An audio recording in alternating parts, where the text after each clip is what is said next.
WZBR Dedham, Boston, broadcasting live from Hyde Park. We are Boston's new home for classic R&B and hip-hop. Urban Heat 98.1 FM and 1410 AM. The views, thoughts, and opinions expressed on this show are those of the host, guests, and callers and are not necessarily those of WZBR, its management, affiliates, and advertisers. WZBR and the Urban Heat holds no responsibility for the validity and/or accuracy of information on this show. Hi, I'm drkerryann, and I understand the importance of Black mental health. That's why I decided to start my own show on the Urban Heat, Black Mental Health Matters. Join me on Sundays at 1 p.m., where we will discuss interesting topics and meet experts in Black mental health. Let's talk about the mental health issues facing our community. Listen online at heat981fm.com or download the app 98.1 FM, the Urban Heat. See you then. Hello, everyone, and welcome back to Black Mental Health Matters. I'm Dr. Carrie-Ann Williams. I'm a psychiatrist practicing here in Massachusetts, and this is a talk show that's about everything related to mental wellness in the Black community. So if you want to participate throughout the show, you can call in. The phone number here is 617-238-7111. We're also going to be streaming live on Facebook, so you can go to the Facebook page, heat981fm.com. You can follow along there, drop some comments, and see me and the guests that I have with me today. So today on the show, I have some folks from the largest provider of mental health in the state of Massachusetts, the Department of Mental Health, DMH. And so let me introduce my guests to you. First, we have Theresa McIntyre. Theresa McIntyre is the Director of Family-Driven Practice for the Metro Boston Child, Youth, and Family Division of the Department of Mental Health, DMH.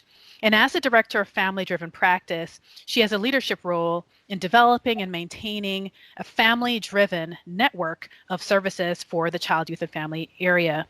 Theresa manages and coordinates regional activities that promote cultural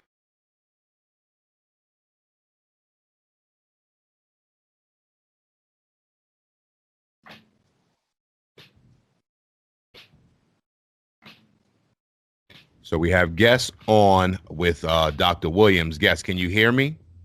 Yes, we can hear you. There seems to be a technical glitch with Dr. Williams' feed. So if one of you ladies want to jump in and tell the listeners who you are. Sorry about that. I think my internet just kind of went down briefly. Okay, you're back. There you go. Okay. Oh, thank you. Okay. So Theresa also works individually with providers to develop a customized set of activities based on the providers. She holds a Bachelor's of Science in Human Services from Springfield College, and she'll be completing her master's degree in Organizational Management and Leadership this year in August. Before working at the Department of Mental Health, Theresa was a parent partner at Bay Cove Human Services in Boston. And there she worked closely with DMH and Department of Children and Families and local schools to help parents to identify and access resources and referrals. And she facilitated parent support groups. So that is Theresa McIntyre. And let me introduce Patricia Cadet.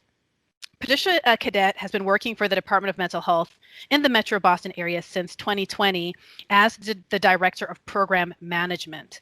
And currently she oversees homeless services and collaborates with the Metro Boston Child, Youth, and Family Division, focusing on how best to support youth that are transitioning from the Department of Children's Services to adult services. Patricia has been in the behavioral health field for over 20 years, and she has extensive experience in the outpatient and community-based settings for adults, children, and families. She's a licensed mental health counselor.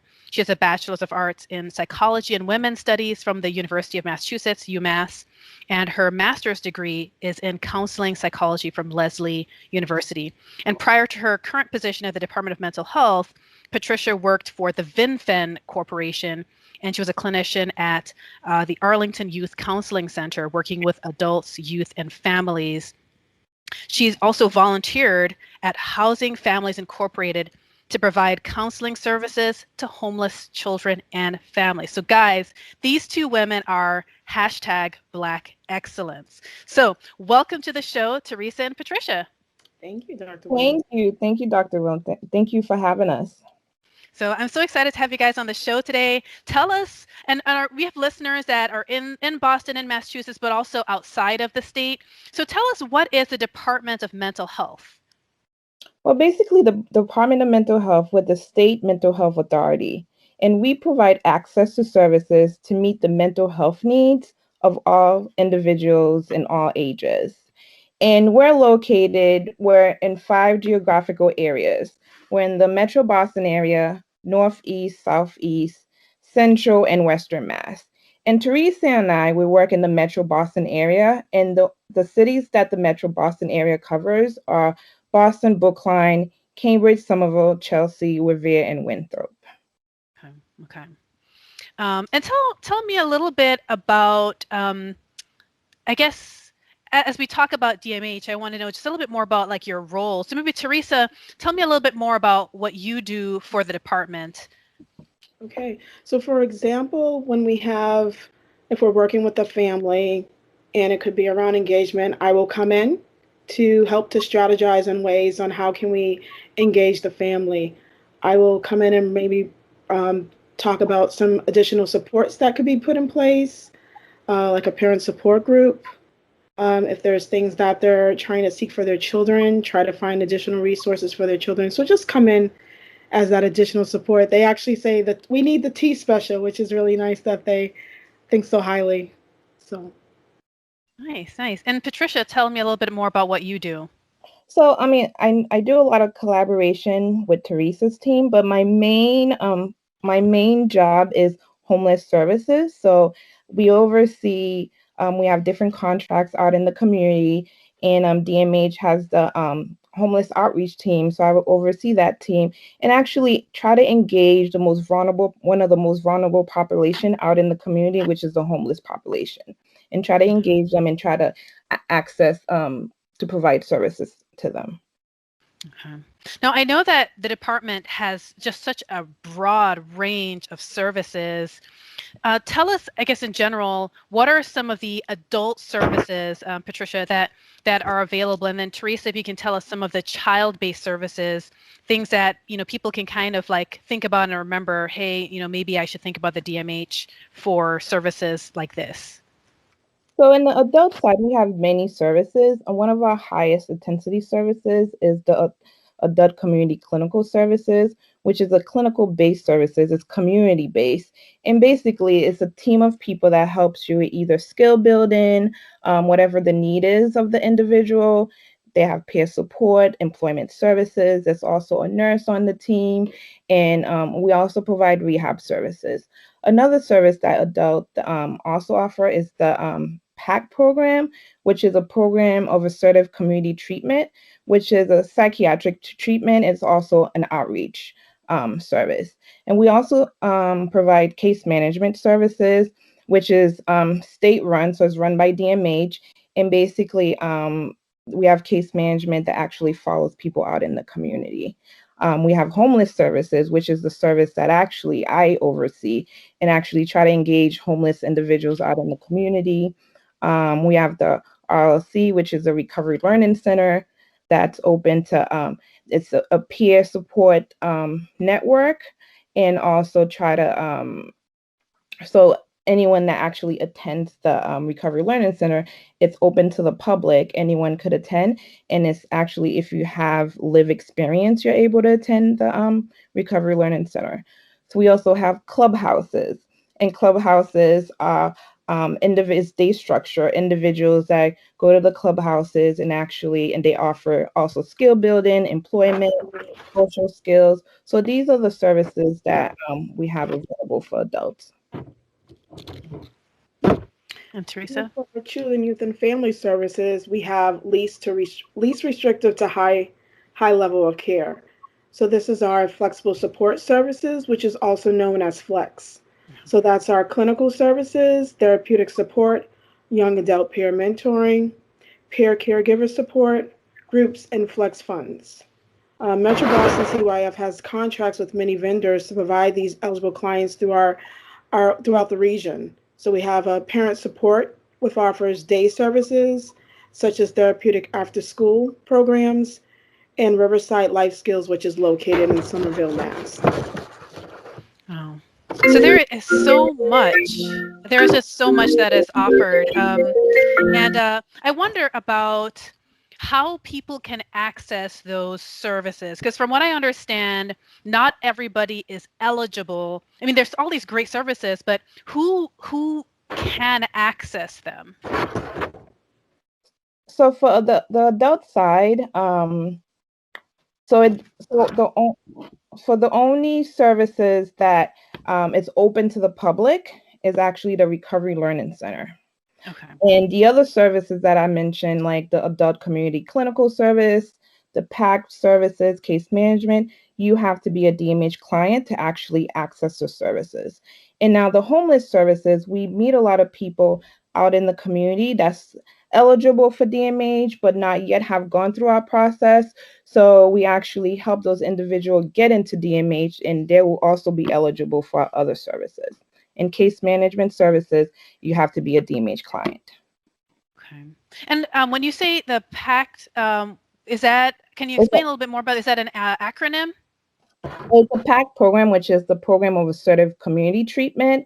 So it's a psychiatric treatment, and it's assertive outreach. So that outreach service has a psychiatrist on the team. Sometimes we have individuals that has struggles with going to their psych appointment with their provider. So it's a wraparound team that actually goes into the home and actually help the individual.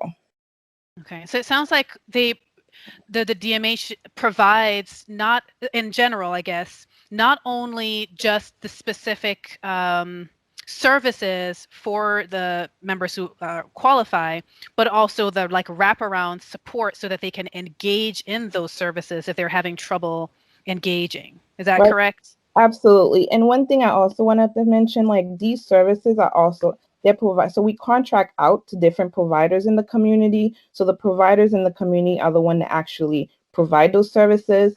The services that DMH actually provides are case management and the homeless outreach team. Okay. So the community, the adult community clinical service, that's a provider that actually provides that service. The PAC program, that's a provider that provides that service. And also we do have contract with other providers that also provide outreach and engagement teams to the homeless population. Okay. Besides DMH. So then you might have an individual who, say they go through the eligibility process, but they can retain some of their providers. For example, their prescriber, they might be able to retain, but then they have some other things that are available to them, some other supports that are available to them in addition to the outside providers. Absolutely. Okay. Okay. Can you tell me a little bit about the Recovery Learning Center? So the recovery, so I want to talk a little, before I start talking about the Recovery Learning Center, I want to talk about the peer movement, because I think it's important to talk about the peer movement when you talk about Recovery Learning Center. So the peer movement began back in the 1970s. And during that time, there was a lot of focus on civil rights and social change. And the clients, the individuals that actually started the peer movement are the individual that actually survived all the treatment, the awful treatment that they were experiencing in the psych hospitals. So a group got together and then they decided, you know, there was power. It was really powerful to actually listen to somebody else that have had the same experience as you. So the Recovery Learning Center is run by peers that have lived experience. Not only DMH client is able to attend, but it's open to to the whole public. Anyone could go to the Recovery Learning Center as long as you have lived experience, a psychiatric lived experience. You go there, there's peer network that help you to, they have multiple groups that they offer.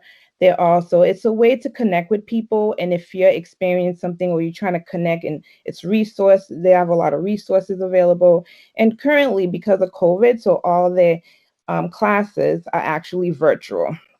So they have a class called, it's a class regarding like social networking. Get together and talk about some of your struggles and experiencing with social network. They have AA meetings as well, substance abuse meeting. So it's a good way to actually connect with others and connect with people that have had the similar experiences.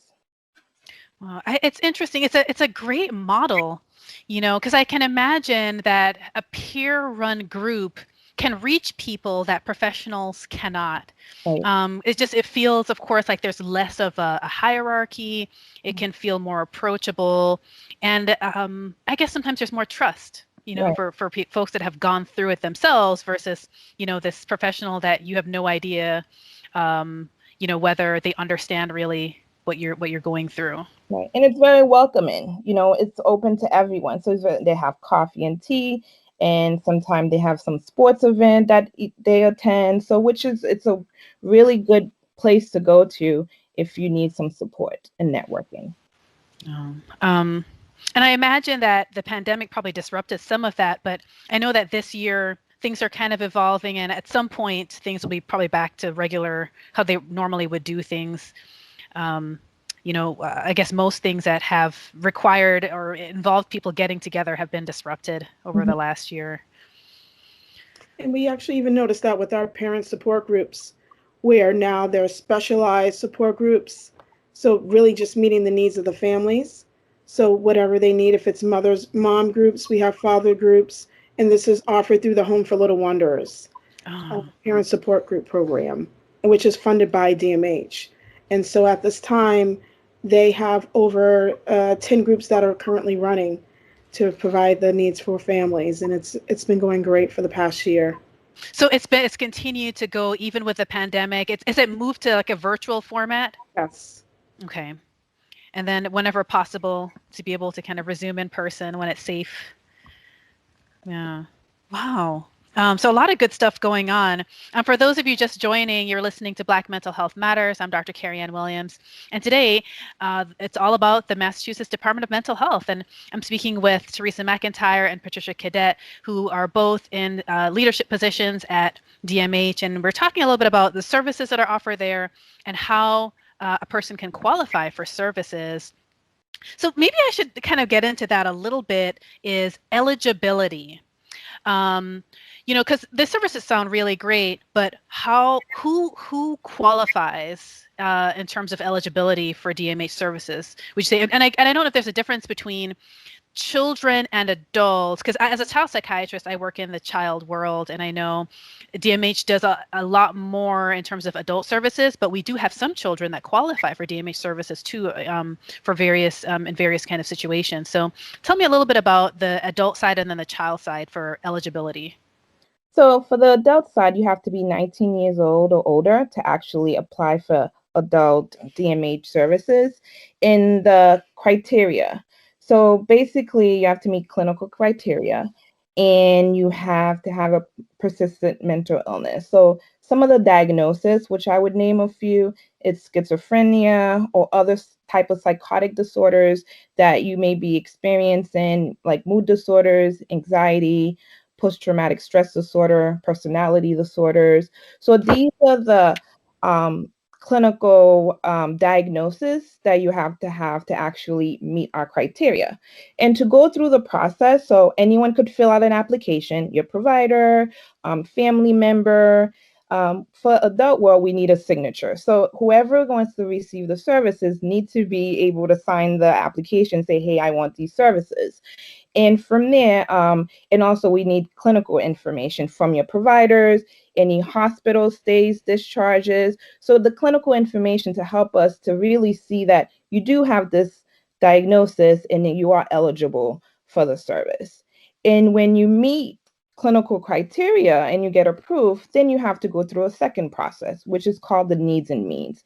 And the needs and means is to actually sit with the individuals, either the individual and family members, the providers, to actually look at what is the need. How could we help you? What type of services are we going to be able to provide to you? So it's a good way to meet the individual and actually, talk to them and say, hey, all right, you went through this first step. Let's just talk about what could we actually provide to you and what do you need? And usually the process takes about 90 days, the whole process. So do they start with that, just going to the website and looking for forms, that sort of thing? So all our forms are located on mass.gov, and the DMH application is there. So you can either mail in the application. We have an email address. You could email it actually, or you could fax the application. Okay. And now for child services, it's a bit different. Theresa, can you tell us a little bit about what the world of child services are like with DMH? Mm-hmm. So I'll add to what Patricia said, is that to be eligible for child services, we work with children up to age 22.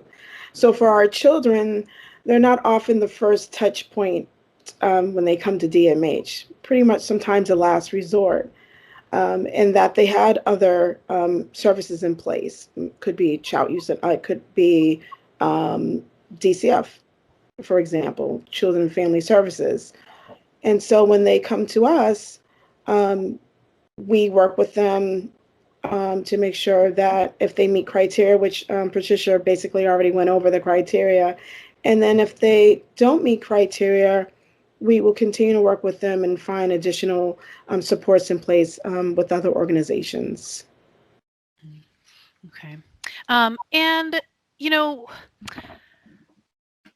I guess one of the things that I wondered about was, once someone finds out that they're eligible for DMH, is there a time limit? So I know, Theresa, you mentioned that there's like an age kind of limit for child services. Mm-hmm. And so then if they reach, say, 22, do they transition to adult services, or do their services end? Do they have to reapply? How does that work? So usually if they reach the age 22, they would have to apply with to the adult side of services. But if they're already connected with CYF, Theresa's team, so we work in collaboration to get this person through the process. Okay. All right. So they don't have to necessarily lose services if they're already connected. No. Okay. Okay. And Theresa, you had mentioned some of the parent groups that are available. What are some of the other services that may be available in the child kind of division? Yes. So we talked about our least restrictive services, and then we also have our highest level of care, and those are 3 types of our intensive community services. And so that's our intensive home base, our therapeutic group care, young adult therapeutic care, IRTP, and CCU, which is considered our highest level of care. Okay. So it goes all the way from in-home up all the way to kind of the highest level of care. When you say CCU, what does that mean? Yes, that's our community, our community-based services. Okay. Okay. So, okay, but the highest level of care would be like hospitalization, or is it all community-based services? Sorry, the community. So you have community-based services in home, you have mentoring, but there's also a hospital level of care as well. Yes. Okay. Okay. And is there a process for then? I know that children are not the first touch point. They need to meet the same kind of qualifications, so they would need to have kind of go over some kind of mental illness that's considered a persistent mental illness.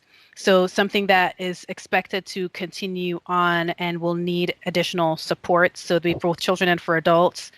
And examples of that, I know Patricia had mentioned, but I'm going to kind of repeat for our listeners. An example of that might be schizophrenia, or like a psychotic disorder where that person may need additional supports to navigate the mental health system, to make it to appointments on time, to kind of take their medications regularly. So if they qualify for DMH, they may get services like PACT, which is the Assertiveness Community Treatment. Yep. Where they then would be able to have some of this community-based support. But then also people that have severe mood disorder. So I guess that would be something like even like bipolar disorder or something like that. Right. that again needs support with kind of maintaining their health. PTSD, which is the kind of the field that I work in, is PTSD. So I have a lot of folks who might apply for DMA services because of severe PTSD. And then you also mentioned personality disorders. Can you tell me a little bit more about how kind of personality disorders, the kind of services that might kind of fit with that? So usually when somebody, so I know that we talked about the clinical criteria, and I think the most important thing is that your diagnosis is actually interfering the way that you live on a daily basis, how you function.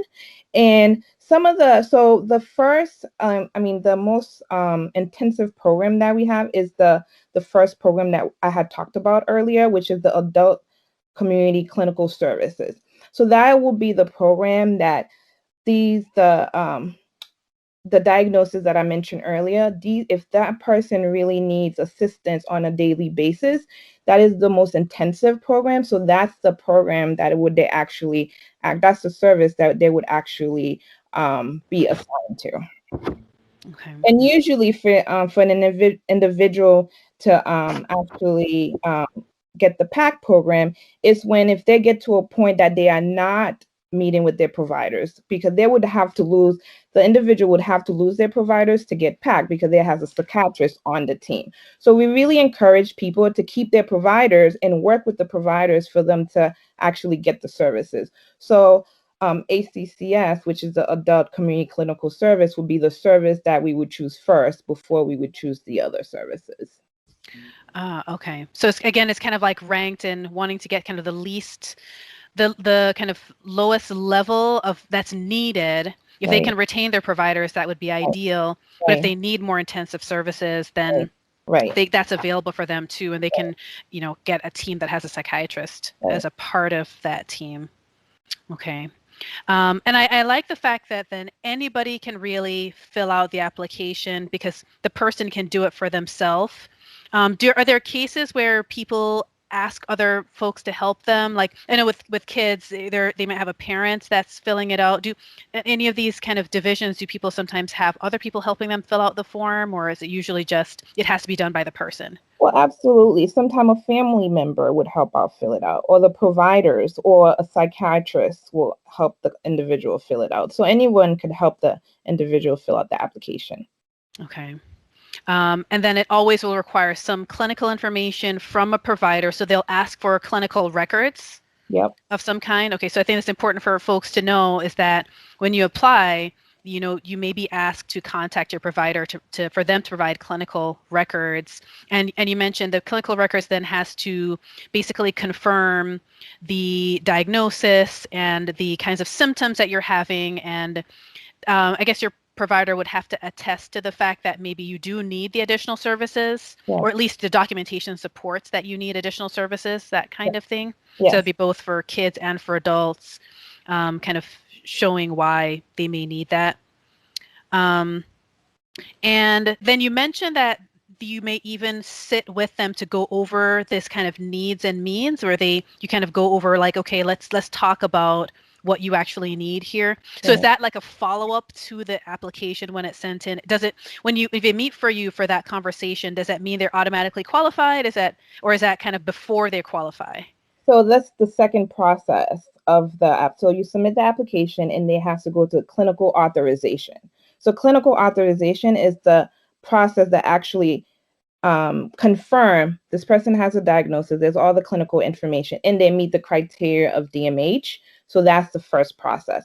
The second, so as soon as you get approved, so it's an approval process, as soon as you get approved, then you move on to the needs and means. And from the needs and means, you have to also be approved for that process, because usually you have to figure out what are the needs and what are the services that's going to be provided. Okay.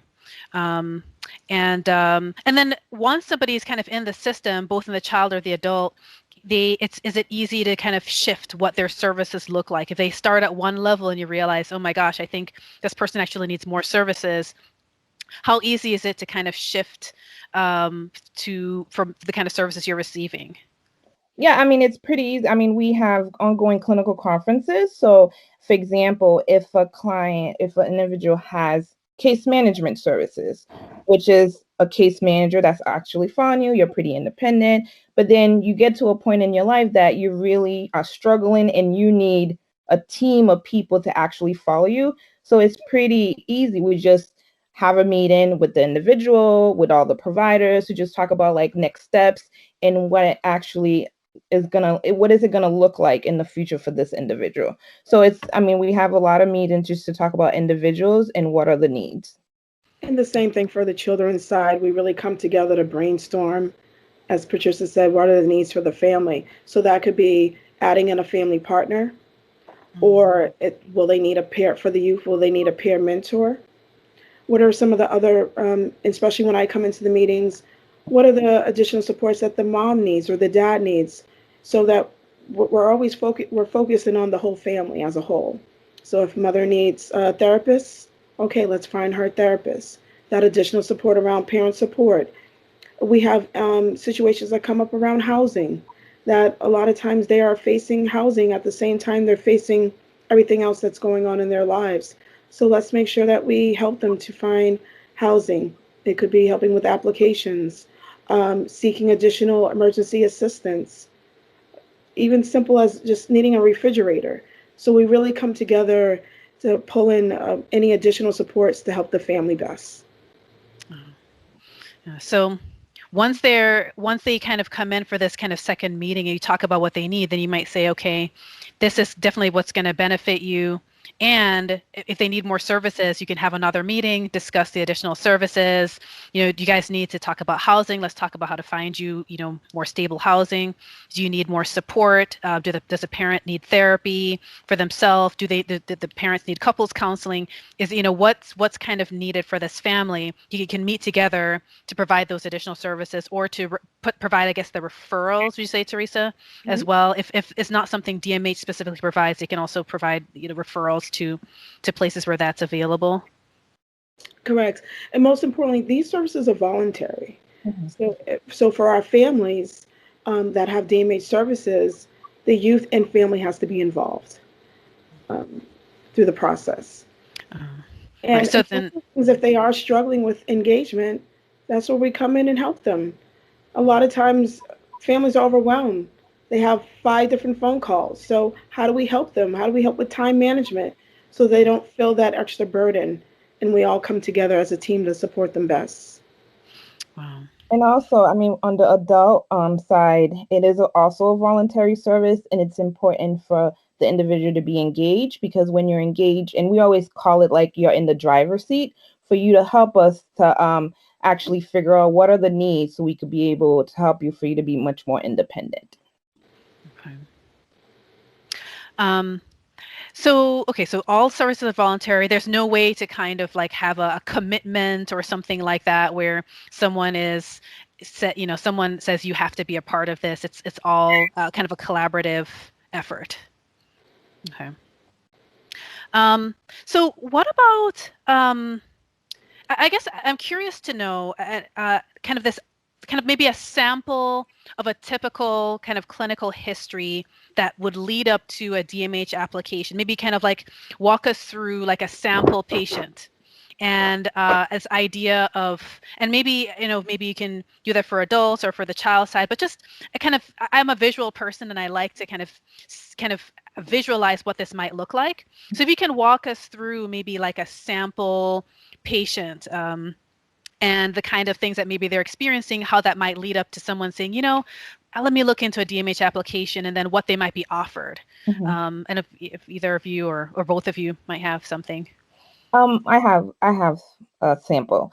So for example, we had a youth, actually it's, we'll call them Sam and Tamara. So Sam and Tamara, they were 8 years old. They were living with their parents. Mom has schizophrenia, dad has bipolar. And basically they were living in a home. Parents also was using substances and really not taking care of the 2 children. And they will miss a lot of school. So then finally the school staff actually filed a 51A for neglect. that they were being neglectful. So when they arrived at the home, there was trash everywhere, and like the kids were not getting fed.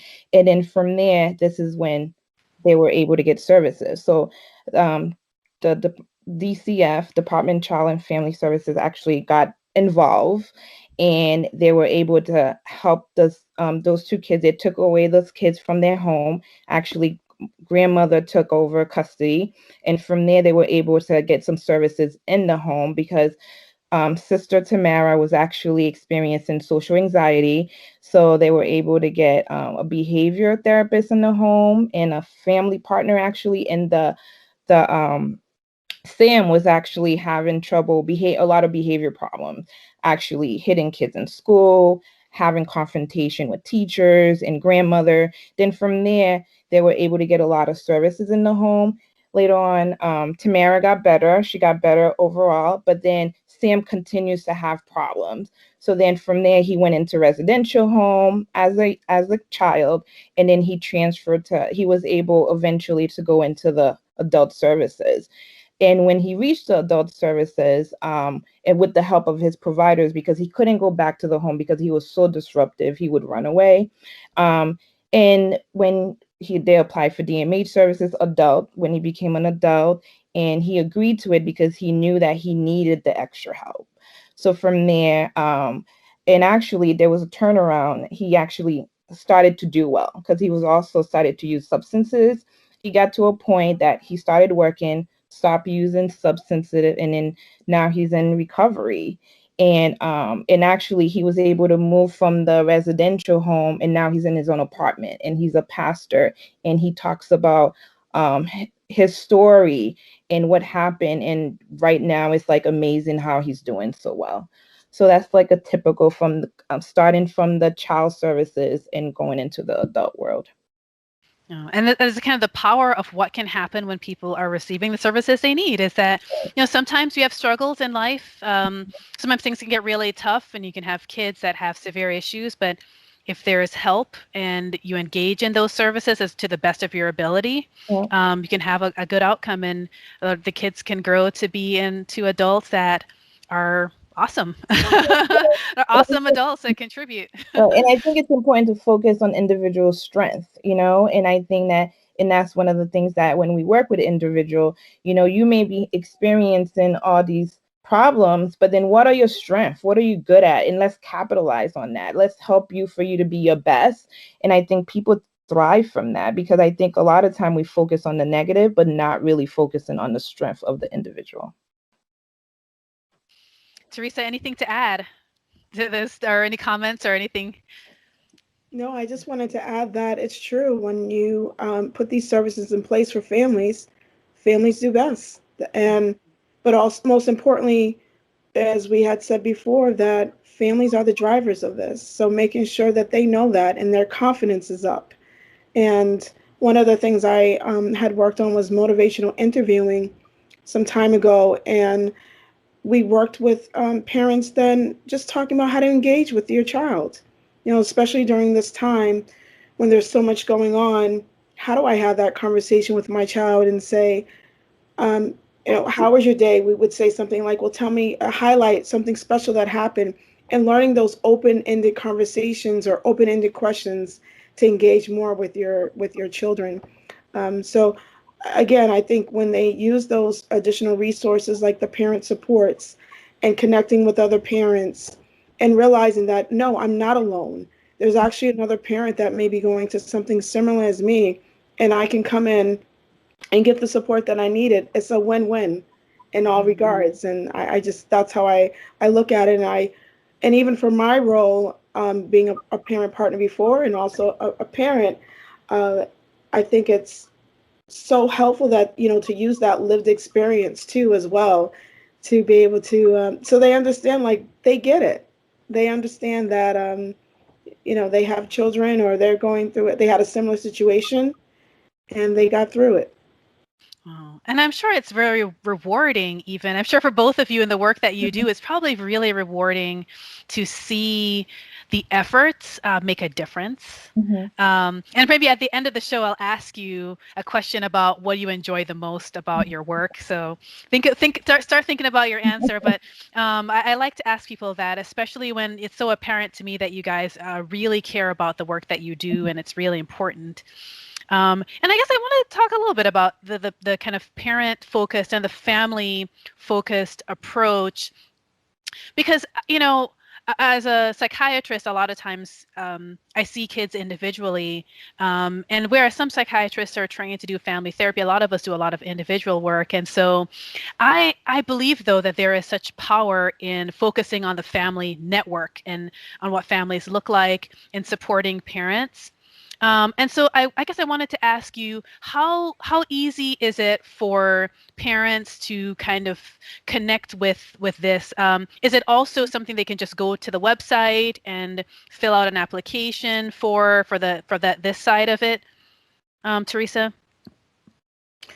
Yeah, I mean, all of our information is on our website. Yes, they can apply for services. We also have on our website additional services as well, resources. So we really looked at our website to make sure that it was also user-friendly. So when parents go to the website, they're not overwhelmed because we have so much information on there. So we're really taking the time to make sure the categories, and that is you can click and okay, this is where the additional support is. So I think that's where they'll find most of that information that they need. And yeah. And then once they're plugged in, is it the kind of thing where, depending on the kind of support they're getting, is someone kind of checking in with them on a schedule, or is it one of those situations where the parent support is very much where the parent reaches out when they need help, or how does that kind of work? So the parents, like, for example, our parent support programs, that's open to the community. No insurance is needed. Again, voluntary. And then if you have DMH case management, of course, the case manager will be in touch with the family. They'll have meetings. They come together as a team. And even after meetings, parents are talking about the things that they need in place. And when we have our staff meetings and we're brainstorming on what are the needs of the family, what else can we put in place? And then we all just come together and find out what's best for the family. And it's where you can be creative and find out what needs to be in place. But most importantly, always making sure that this is something that the family wants, and making sure it's attainable. We want to make sure when we were having meetings that this time works for them, location. So we're all coming together. And it sounds like there is quite a bit of collaboration with child services and adult services in terms of making sure everybody's needs are met, and that once they kind of, it sounds like a lot of folks are probably more about that kind of young adult, late adolescent age generally. So it seems like there's probably a lot of collaboration there. Yes, absolutely. I was curious to know whether there were crisis services that DMH provided, because it sounds like there's a lot of community-based and things like that. Do you guys offer any kind of crisis service, or is that not part of what you do? So we do have a crisis service, which the number is listed on the mass.gov website under DMH. They open 7 days a week, 24 hours a day. It's the number for families. Anyone could call if they're experiencing any psychiatric symptoms or they need some type of support. That's a way that you could call the phone number and somebody will be able to assist you. And do they have to be someone that is currently receiving DMH services? Not at all. Okay. So it could just be anyone that says, I just need help. I need to talk to somebody. I need to figure out what I need to do next. Yeah. So there is help. And so they can just go to mass.gov, DMH, and then they can find it there. Yeah, they can find it there. Okay. And as kind of the largest provider of mental health services in the state, I'm curious about knowing whether you guys also offer like mental health education to the public. So, for example, materials or, talks, forums, that sort of thing, both on the child kind of service side and the adult services side. How do you guys disseminate mental health information to the public? So for the children's side, we offer DMH 101s. So we're in the community, we're going to health centers, we're in schools, wherever the need is, that we want to just get it out to families and make sure that they know who DMH is. So that's one of the ways. We have the Isaac story that's in 4 different languages. And the campaign on that is It's Okay to Be Okay. And there's different types of hurts. And this book helps parents to have that conversation with their children. And we've had the book reading at different locations and talked about the Isaac story when it first launched. We have Handhold, which is a website that was put together by experts, family partners, everyone coming together to make sure that resources were attainable to families. And just what are the questions? Like, is this something I should be concerned about with my child? So there's a lot of support out there. And the Isaac story is a particularly sweet kind of like graphic, and I will probably be posting it to my page. I had posted it some weeks ago when I found it. I said, "Oh my gosh, how come no one is talking about this?" So I'm going to post it again because it's a great story. Yeah, and you can go to our website and obtain a free copy. And again, oh really? Languages. So yes, it's on our website. So you can get a copy for free off the website, guys. So you can check that out. And then on the adult side, what about mental health education to the public? So we do the same. We do DMH 101 to the community. We actually go out in the community, do a lot of education to the community health centers, different venues that we go to, but we do similar work as the CYF team. All right. So I guess as we're kind of coming to a close a little bit, you guys have done really great. I mean, I think DMH offers just such a vast amount of services, and I think as long as folks qualify, there's so much that's available to them, and it just seems like families have a chance to be so supported. I know that whenever I've had patients that qualify for DMH, I breathe a sigh of relief because I know that they have access to day programs and kind of skills training and all kinds of things that as a outpatient provider, I can't really help them with, but I know that there's like a wealth of things that are available once they kind of qualify. And so I'm very grateful for DMH. One of the things, of course, that's come up over the last year is more attention in the media over equity and disparities in healthcare. And part of what my show is about Black mental health and making sure that people receive access to care regardless of their background. Do you know if DMH has been doing anything in particular to help address some of those disparities, or if they have anything to say about that as the largest provider of mental health in the state? Well, one thing I could say that the leadership team are always looking at the data and looking at gap in services to see how we could improve services and access to services out in the community. We also partner with a local college, and actually we did a few panels to talk about mental health in the Black community, and also we had another panel to talk about men of color and mental health. And we also have partnered with a local barbershop actually, and we talk about DMH. We talk about the people that are struggling with mental health, and just making it like a normal conversation, because there's so much stigma in the community about mental health. So we are out there educating the public and trying to just access to service and talk about access to services. Awesome.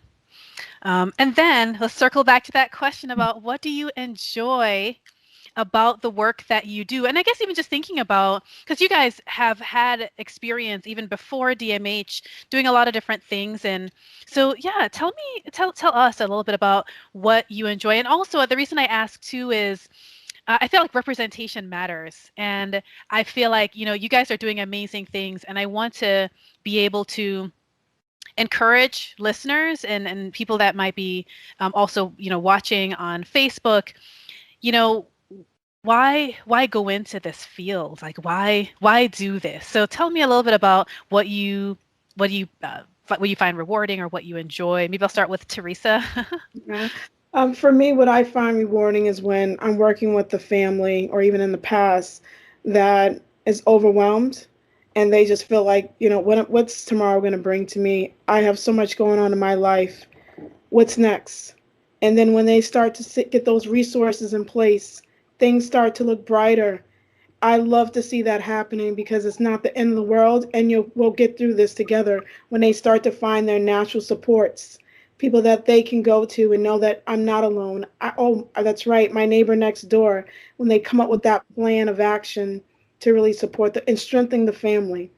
So that's when I love. And then it trickles down to the youth. It trickles down to the child, because when the parents are happy and they feel like they have a sense of control of what's going on, it affects the children too. And then they start having that sense of like, our family's going to be okay.